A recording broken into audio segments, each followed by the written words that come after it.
Assalamualaikum warahmatullahi wabarakatuh. Perkenalkan, nama saya Ratri Isnaini, DTI 2022-03224 dari Matkul Kecerdasan Buatan STIMI Widya Utama Purwokerto. Izinkan saya mempresentasikan tentang machine learning dalam kecerdasan buatan. Machine learning, teknologi mesin learning atau ML adalah mesin yang dikembangkan untuk bisa belajar dengan sendirinya tanpa arahan dari penggunanya. Pembelajaran mesin dikembangkan berdasarkan disiplin ilmu lainnya seperti statistika, matematika, dan data mining sehingga mesin dapat belajar dengan menganalisa data tanpa perlu diprogram ulang atau diperintah. Dalam hal ini, mesin learning memiliki kemampuan untuk meroleh data yang ada dengan perintah ia sendiri. ML juga dapat mempelajari data yang ada dan data yang ia peroleh sehingga bisa melakukan tugas tertentu.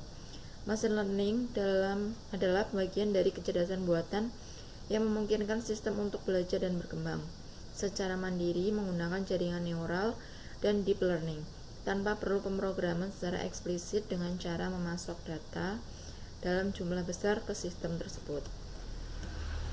Cara kerja mesin learning. Mesin learning bekerja dengan melatih algoritma pada setiap data untuk mencapai hasil yang diharapkan, seperti mengidentifikasi pola atau mengenali objek. Mesin learning adalah proses pengoptimalan model agar dapat memprediksi respon dengan benar berdasarkan sampel data pelatihan. Anggap data pelatihan berkualitas tinggi, maka semakin banyak sampel pelatihan yang diterima algoritma mesin learning, semakin akurat modelnya. Algoritma menyesuaikan model dengan data selama pelatihan yang dikenal sebagai proses penyesuaian. Jika hasilnya tidak sesuai dengan yang diharapkan, algoritma akan dilatih berulang kali hingga menghasilkan respon yang akurat. Intinya, algoritma belajar dari data dan mencapai hasil berdasarkan sesuai tidaknya input dan respon dengan garis klaster atau korelasi statistik lainnya. Jenis mesin learning. Yang pertama adalah supervised learning, yaitu model mesin learning yang menggunakan data pelatihan berlabel data terstruktur untuk memetakan fitur tertentu ke label. Dalam supervised learning, outputnya diketahui seperti mengenali gambar apel, dan model dilatih menggunakan data dari output yang diketahui. Secara sederhana, untuk melatih algoritma mengenali gambar apel, berilah gambar yang diberi label seperti apel. Jenis learning yang kedua adalah unsupervised learning. Adalah model mesin learning yang menggunakan data tidak berlabel atau data yang tidak terstruktur untuk memperoleh pola, untuk melajari pola.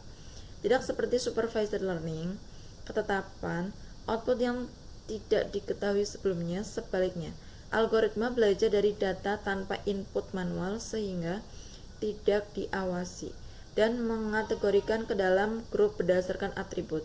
Misalnya, jika algoritma diberi gambar apel dan pisang, algoritma tersebut akan bekerja dengan sendirinya untuk mengategorikan gambar mana yang merupakan apel dan pisang. Unsupervised learning dapat digunakan dalam permodelan deskriptif dan pencocokan pola.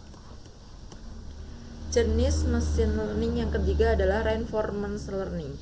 Adalah model mesin learning yang dapat digambarkan sebagai belajar sambil praktek.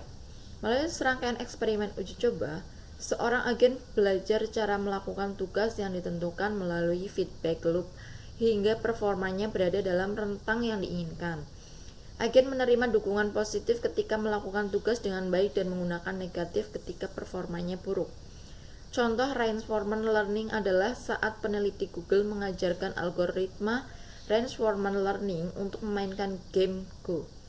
Model ini tidak memiliki pengetahuan sebelumnya tentang aturan Go dan hanya memindahkan potongan secara acak dan mempelajari gerakan terbaik untuk dilakukan.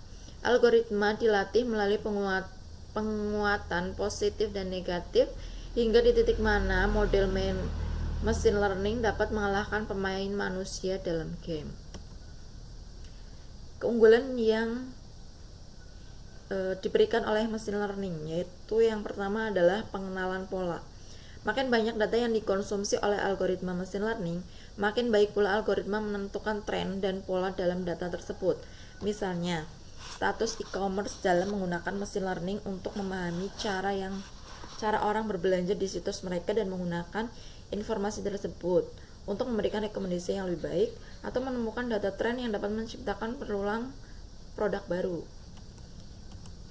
Kemudian yang berikutnya adalah otomatisasi. Mesin learning dan kecerdasan buatan dapat menyesuaikan banyak pekerjaan membosankan dan merepotkan bagi pekerja manusia. Aktivitas seperti otomatisasi proses robotik dalam melakukan beberapa tugas bisnis yang membosankan yang membuat orang tidak dapat melakukan pekerjaan yang lebih bermakna. Algoritma computer vision dan deteksi penolakan dapat membantu robot memilih dan mengemas item dari jalur perakitan.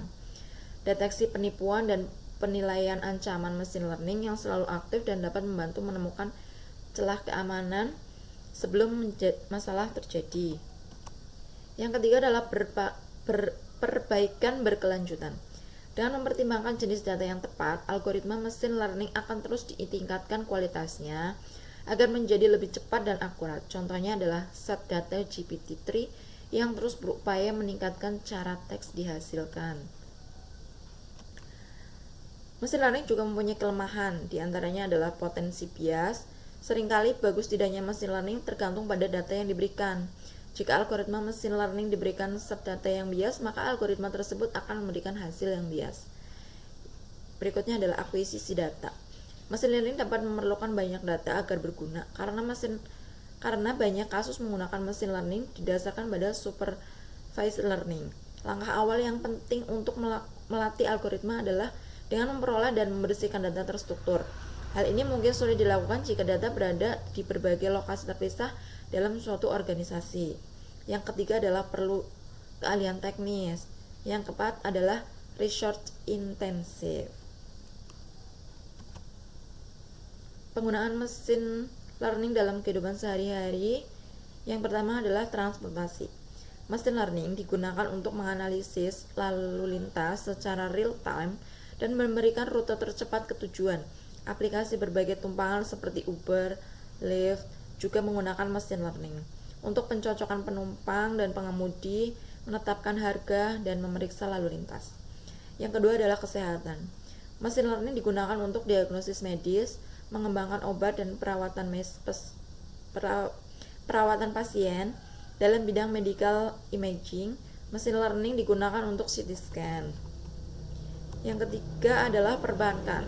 Mesin learning digunakan untuk mendeteksi penipuan dan otomatisasi audit.